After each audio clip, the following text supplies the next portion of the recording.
অনেক দিন পরে রজনীগন্ধার আবার নতুন একটা স্টিক বেরিয়েছে। দেখে আমার ভীষণ আনন্দ হচ্ছে।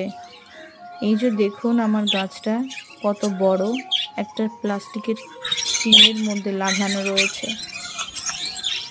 এটা দেখতে আমার ভীষণই ভালো লাগে। গাছগুলো ভীষণ ঝুঁকে ঝুঁকে পড়েছিল, তাই আমি কেটে দিয়েছি কিছুটা। এদিকে ওদিকে পাতাগুলো শুকিয়েই গেছিল ওগুলো। দেখুন অনেক চারাও বেরিয়েছে। এই বর্ষায় মনে হচ্ছে অনেক ফুলই হবে।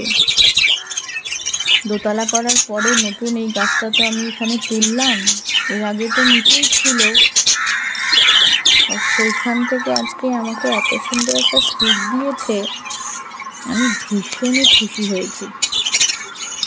আমার বর তো আমাকে বলেই দিয়েছে আর কোনো গাছ আমাকে লাগাতেই দেবে না, এই শেষ। আমার বর বলেছে তাই বলে কি আমি সবই শুনবো? চুপি চুপি তো আমি গাছ এনেও যাচ্ছি, লাগিয়েও যাচ্ছি। ওই দেখুন এদিকে কত রয়েছে, আরও আছে।